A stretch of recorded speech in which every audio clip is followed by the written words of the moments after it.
Hello everyone.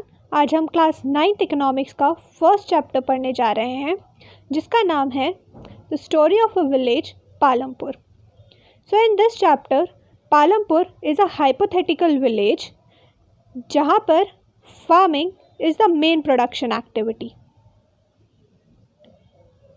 Here farming is main production activity.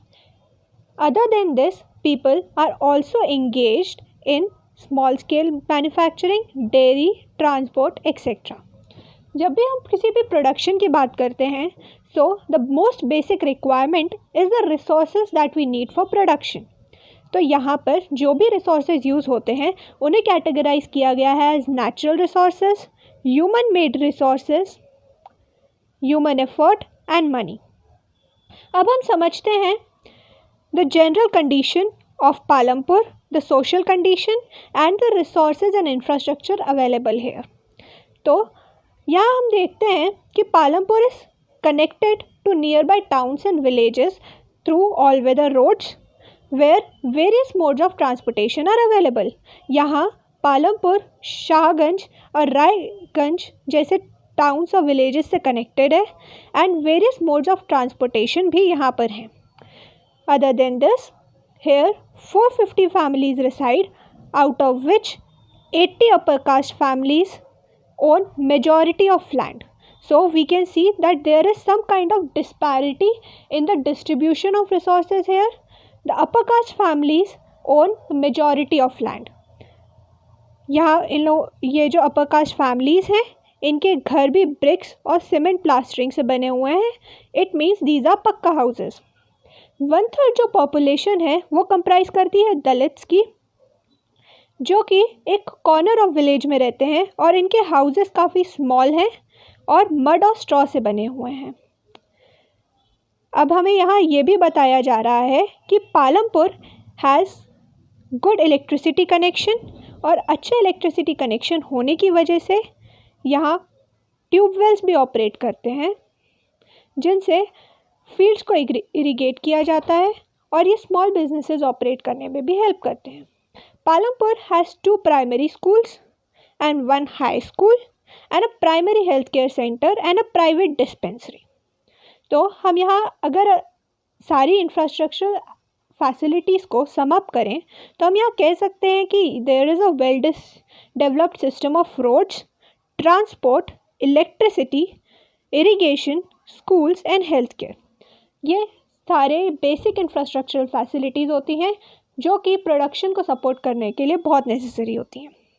तो इस story में हम देखेंगे the types of economic activities that are farm and non farm activities and the process of production, और जो जो resources हमें प्रोडक्शन के लिए रिक्वायर होते हैं उसके बारे में हम जानेंगे।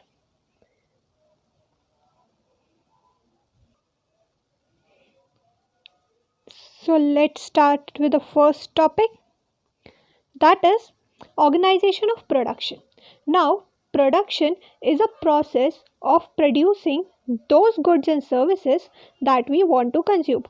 हम वो goods और services बनाते हैं जो कि हम खुद के कंजम्पशन के लिए यूज़ करते हैं या मार्केट में सेल करने के लिए यूज़ करते हैं। So the production activity requires 4 types of resources. ये हैं land, labour, physical capital and human capital.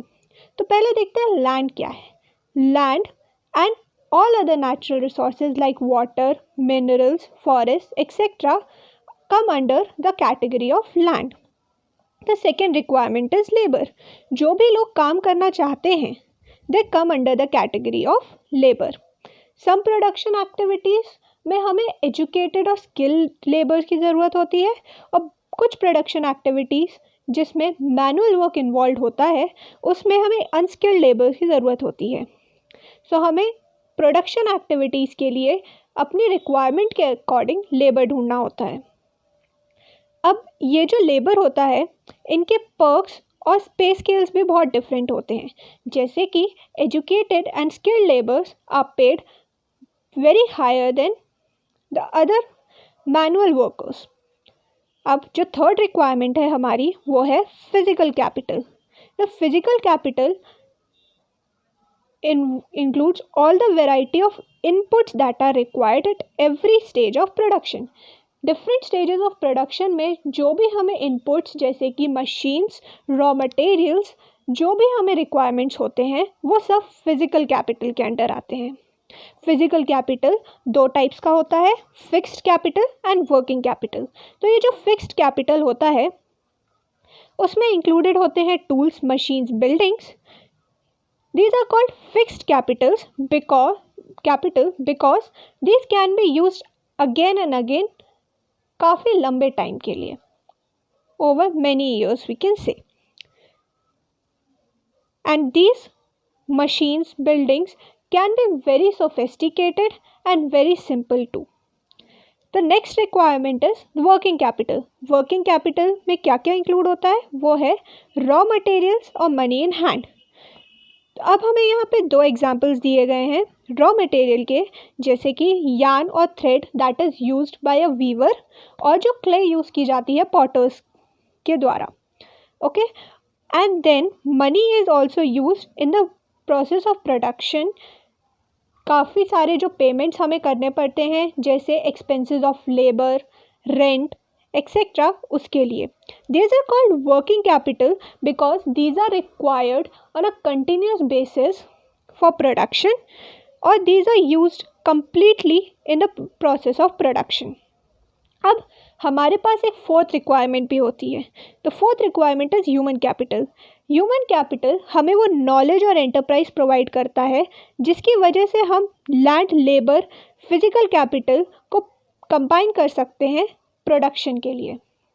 The human effort gives an integration to the other factors of production. Okay? When all these factors of production are combined together, that is land, labor, physical capital and human capital are together called the factors of production. इन्हें factors of production कहा जाता है. Now we will सी कि पालमपुर में इन factors of production का कैसे use किया जा रहा है for production of various goods and services. तो आज के लेक्चर में हम देखेंगे the farming activities in Palampur.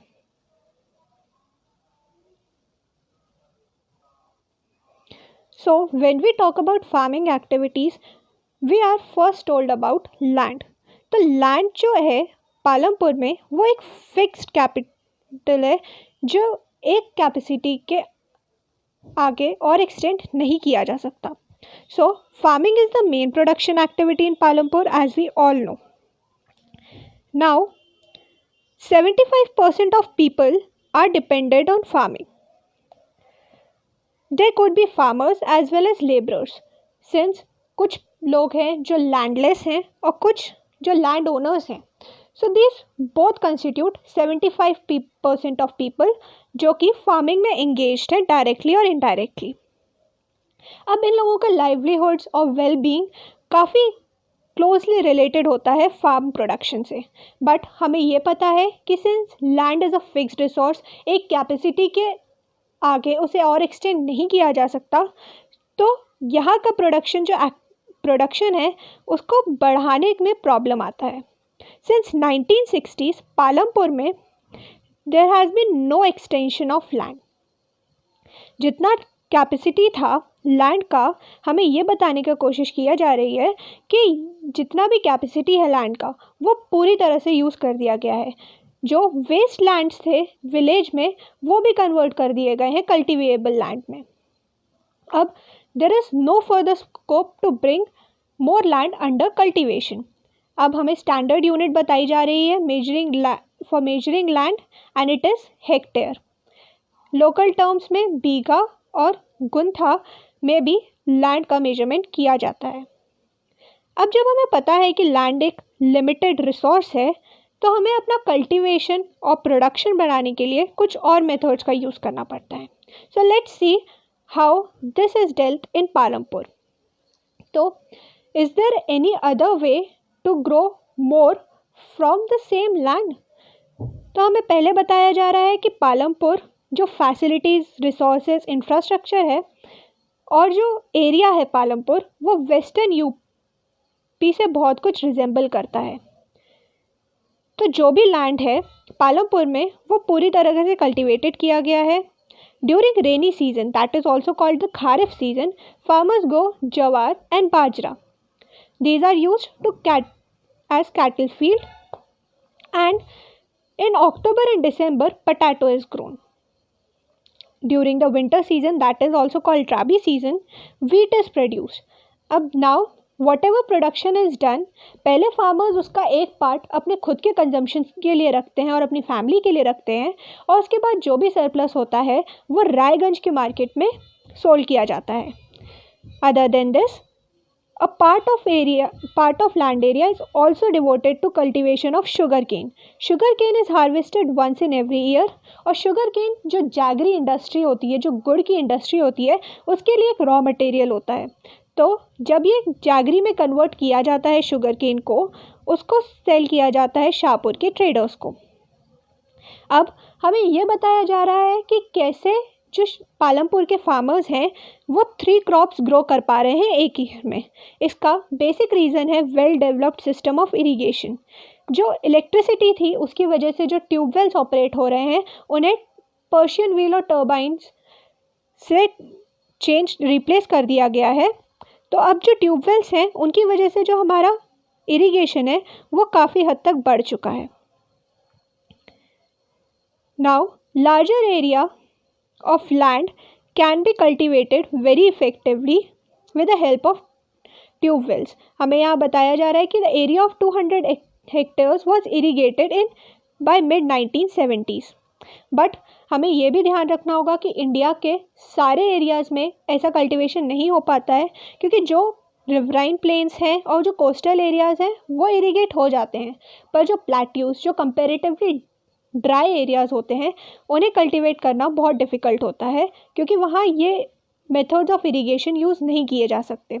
इसीलिए अभी भी less than 40% of area is only irrigated in India, और ज़्यादातर फार्मर्स रेनफॉल पर डिपेंड होते हैं. So the process of growing more than 1 crop in a year is called multi cropping. जैसे हमने पालमपुर में देखा कि वो लोग 3 क्रॉप्स ग्रो कर रहे हैं एक ईयर में, so they are adopting the method of multi cropping. इससे क्रॉप फेलियर का डर बहुत कम हो जाता है, और जो इनकम है फार्मर्स की वो काफ़ी हद तक बढ़ जाती है. So now let's see the next method of increasing the output, that is the modern farming methods. Now these modern farming methods can help farmers to increase their yield by many folds. So what is yield? Yield is measured as crop produced on a given piece of land during a single season. एक season में, जो कि राबी खारिफ हो सकता है, उसमें कितना production किया जा रहा है एक लिमिटेड एरिया ऑफ लैंड में, उसे हम यील्ड कहेंगे उस लैंड की. 1960s तक जो यील्ड थी लैंड की वो काफ़ी कम थी, because we were using traditional seeds for production. जो ट्रेडिशनल सीड्स होते हैं उनमें इरिगेशन की कम ज़रूरत होती है, और फार्मर्स फर्टिलाइजर्स के लिए natural manure and cow dung cakes use कर लेते थे. अब जब ग्रीन रिवॉल्यूशन का इन्वेंशन हुआ 1960s के बाद, तब Indian farmers shifted from traditional seeds to high yielding variety of seeds, wheat और राइस ग्रो करने के लिए. अब ट्रेडिशनल सीड्स के कंपैरिजन में HYV सीड्स का जो प्रोडक्शन है वो काफ़ी ज़्यादा अमाउंट में होता है, और उनकी यील्ड काफ़ी मैनीफोल्ड्स में होती है. As a result, the small piece of land would produce larger quantities of food grains as compared to earlier. अब जो HYV seeds होते हैं उनकी रिक्वायरमेंट होती है plenty of water, chemical fertilizers and pesticides. क्योंकि इनमें पेस्ट अटैक का बहुत ज़्यादा डर रहता है. सो हाई यील्ड हमें कैसे मिल सकती है HYV सीड्स के लिए? उसके लिए हमारी रिक्वायरमेंट्स होती हैं a good system of irrigation, chemical fertiliser और पेस्टिसाइड्स. यहाँ पर हमें बताया गया है कि पंजाब, हरियाणा और वेस्टर्न उत्तर प्रदेश में फर्स्ट टाइम HYV सीड्स का यूज़ किया गया था, जो 1970s में हुआ था, और जो फार्मर्स थे उन्होंने ट्यूबवेल सेटअप किए थे इरिगेशन के लिए, HYV सीड्स का यूज़ किया था, केमिकल फर्टिलाइजर्स एंड पेस्टिसाइड्स भी यूज़ किए थे, and they also use tractors and threshers, जिसकी वजह से जो प्लोइंग और हार्वेस्टिंग थी वो काफ़ी रेट में बढ़ गई थी और इसकी वजह से जो उनका यील्ड था वो काफ़ी इंक्रीज़ हुआ था। We are also given with the figures like जब हम traditional variety of seeds use करते थे तब 300 kg 1300 kg पर हेक्टेयर का हमारा यील्ड हुआ करता था, पर जब से हम HYV सीड्स यूज़ करने लगे तो हमारा यील्ड बढ़कर 3200 kg पर हेक्टेयर हो गया। अब हम यहाँ देखेंगे कि ग्रीन रिवॉल्यूशन की वजह से जो हमारा यील्ड बढ़ा है उससे हम जो लैंड और नेचुरल रिसोर्सेज हैं उन पर क्या इम्पैक्ट हुआ है इसका। So let us see it. Land एक नेचुरल रिसोर्स है जिसका यूज़ हमें काफ़ी ध्यान से करना होता है, क्योंकि जो लैंड है उसके जो फर्टिलाइज़र्स और जो वाटर टेबल है उसको कंपोज होने में काफ़ी टाइम लगता है। तो जब हम ये मॉडर्न फार्मिंग मेथड्स यूज़ करते हैं so we are over using the natural resource base. In many areas green revolution is associated with जो सॉइल फर्टिलिटी है वो काफ़ी हद तक लूज़ कर रही है सॉइल, और क्योंकि केमिकल फर्टिलाइजर्स हम काफ़ी ज़्यादा तक यूज़ कर रहे हैं। जो ट्यूबवेल इरिगेशन हो रहा है उसकी वजह से वेस्टेज ऑफ वाटर बहुत ज़्यादा है, और ये जो केमिकल फर्टिलाइजर्स होते हैं इन्हें वाटर की बहुत ज़्यादा नीड होती है, इसकी वजह से जो वाटर टेबल है उसका भी डिप्लीशन हुआ है।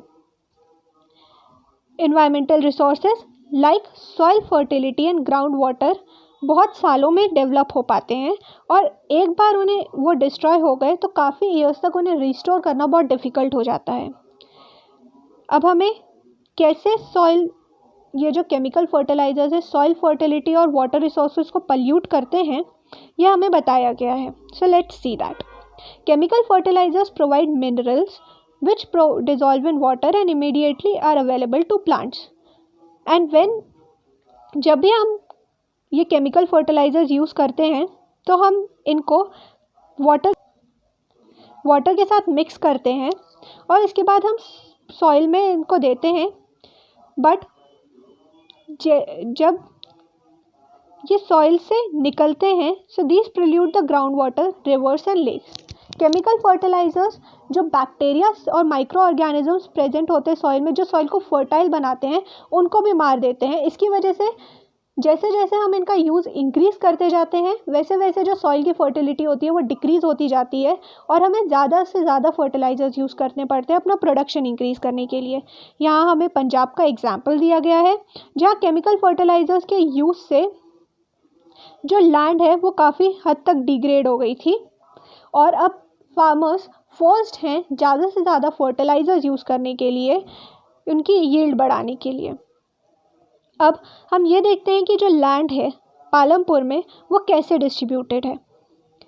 अब जो लोग हैं 75% ऑफ पॉपुलेशन वो है तो कल्टीवेशन में इन्वॉल्व, बट यहाँ पे हम देख रहे हैं कि जो 1/3 ऑफ फैमिलीज़ हैं आउट ऑफ 450 फैमिलीज़ ये लैंडलेस हैं, और ये जो पॉपुलेशन है वो ज़्यादातर है दलित्स की, और इनके पास कोई लैंड नहीं है कल्टीवेशन के लिए।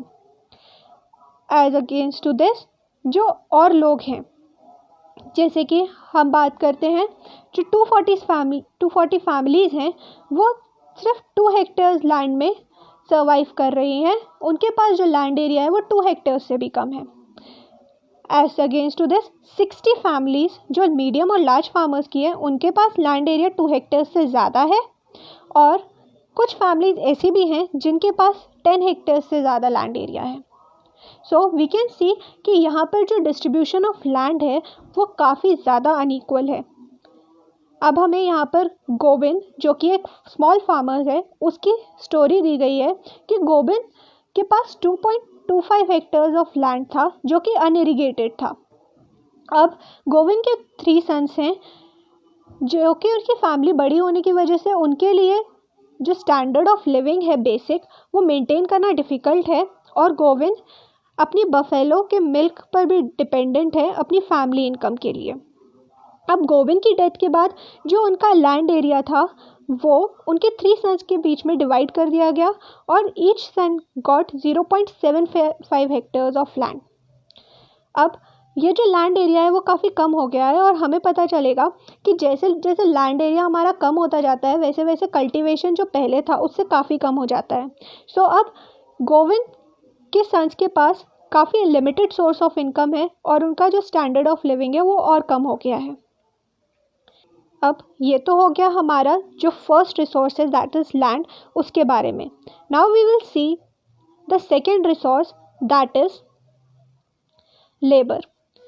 लेबर एक बहुत इम्पॉर्टेंट फैक्टर ऑफ प्रोडक्शन है।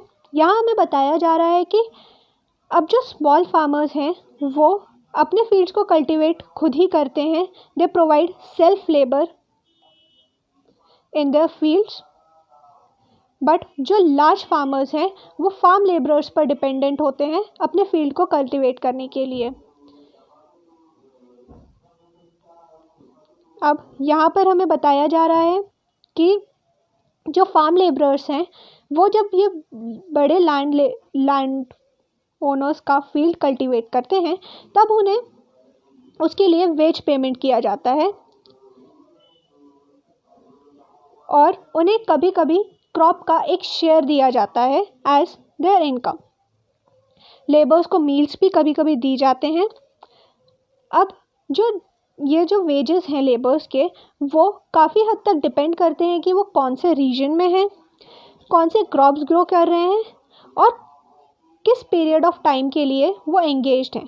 जैसे कि कुछ लेबर्स सिर्फ सोइंग और हार्वेस्टिंग के लिए फील्ड्स पर काम करते हैं और बाकी टाइम के लिए उन्हें एक अल्टरनेटिव सोर्स ऑफ एम्प्लॉयमेंट ढूंढना होता है और कुछ लेबर्स को डेली वेज पेमेंट मिलता है।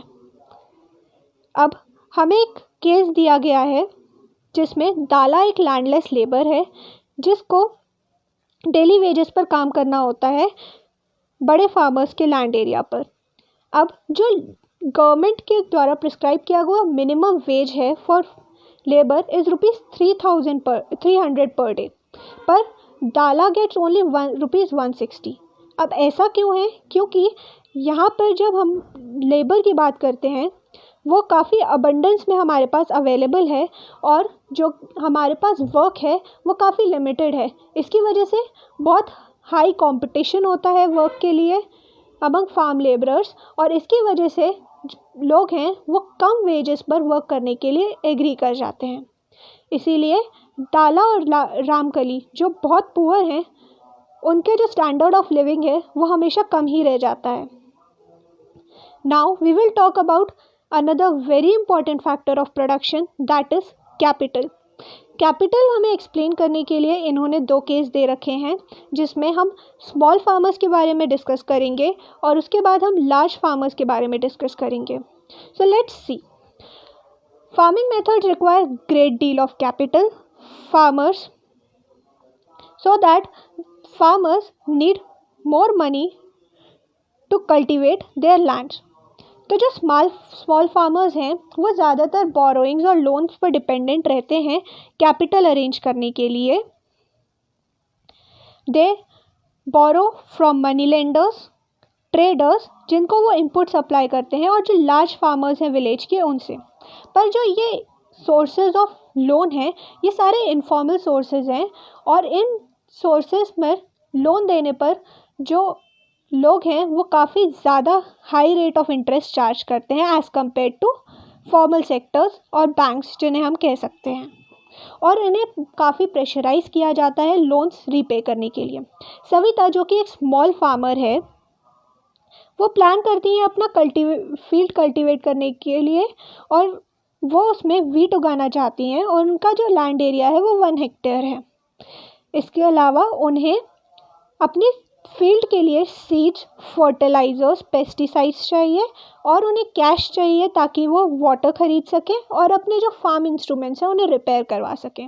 इसके लिए वो एस्टिमेट करती हैं कि उन्हें ₹3000 लगेगा, पर उनके पास वो स्मॉल फार्मर है, इस वजह से उनके पास इतना इनफ मनी नहीं होता है, तो वो डिसाइड करती हैं कि वो तेजपाल सिंह जो कि एक लार्ज फार्मर है उनसे बोरो करेंगी।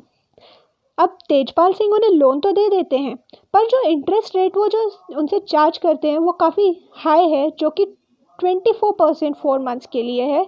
और नॉर्मली हम केसेस में देखें तो जो बैंक्स हैं वो 6% से 12% के बीच में चार्ज करते हैं फुल ईयर के लिए, और यहाँ पर 24% चार्ज किया जा रहा है केवल 4 मंथ्स के लिए। अदर देन दिस, जो तेजपाल सिंह हैं वो सविता को ये भी बोलते हैं कि उन्हें उनके फील्ड में फार्म लेबरर की तरह काम करना होगा हार्वेस्ट सीजन के दौरान, और उन्हें ₹100 पर डे दिया जाएगा, जो कि प्रिस्क्राइब्ड ₹300 से काफ़ी कम है। अब सविता को खुद का फील्ड भी कल्टीवेट करना होता है, तेजपाल सिंह के फील्ड में भी काम करना होता है, और उन्हें अपना जो डोमेस्टिक वर्क है वो भी करना होता है, पर उन्हें इन कंडीशंस में भी काम करना पड़ता है क्योंकि उनके लिए फॉर्मल सोर्सेज से लोन कलेक्ट करना काफ़ी डिफ़िकल्ट होता है।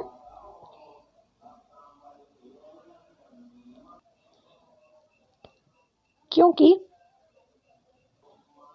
स्मॉल फार्मर्स के पास लोन कलेक्ट करने के लिए जो सारे डॉक्यूमेंट्स रिक्वायर्ड होते हैं वो नहीं होते, और जो कोलेट्रल देना होता है बैंक को वो भी नहीं होता।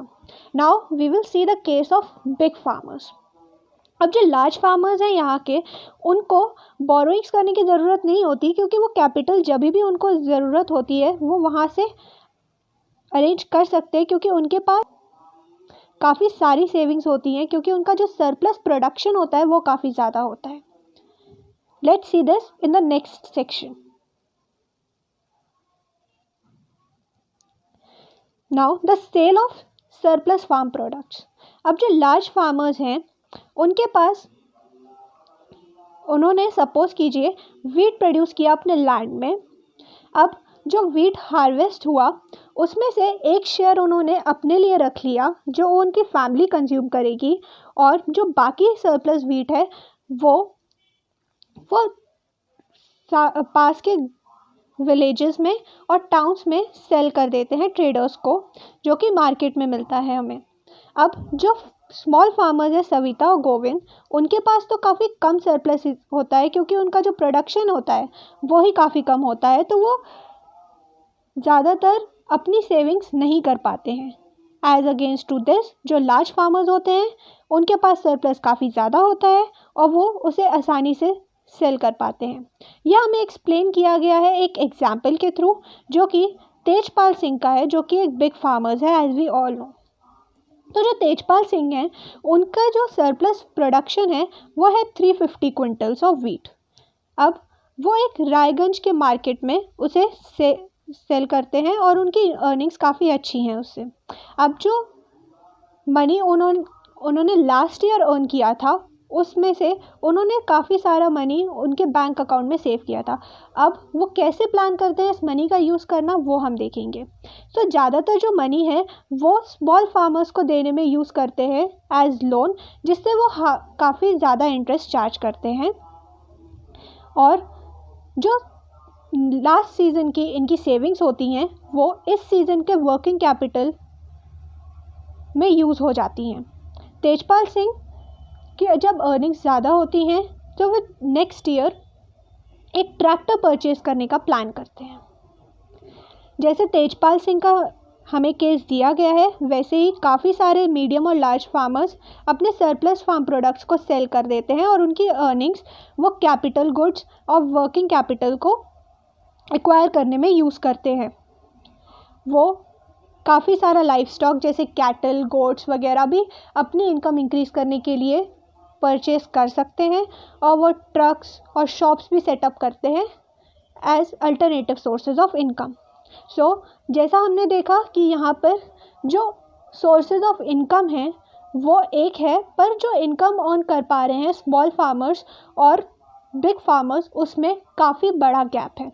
ये इसीलिए होता है क्योंकि लैंड एरिया का जो डिस्ट्रीब्यूशन है वो काफ़ी कम है, और जो इनपुट्स चाहिए उसके लिए स्मॉल फार्मर्स ज़्यादातर लोन में डिपेंड होते हैं, और वो ऐसे लोन लेते लेते धीरे धीरे बैड डेब्ट्स की ओर बढ़ने लग जाते हैं। वहाँ और लार्ज फार्मर्स होते हैं जो इन सिचुएशंस को एक्सप्लॉइट करते हैं और स्मॉल फार्मर्स से लोन एक्सट्रैक्ट करने के लिए काफ़ी डिफ़िकल्ट कंडीशंस रखते हैं। अब जो नेक्स्ट लेक्चर होगा उसमें हम डिस्कस करेंगे non farm activities in Palampur और हम इस चैप्टर को कंप्लीट करेंगे। Thank you for watching. Until then, please like, share and comment on our videos and keep supporting us. Thank you.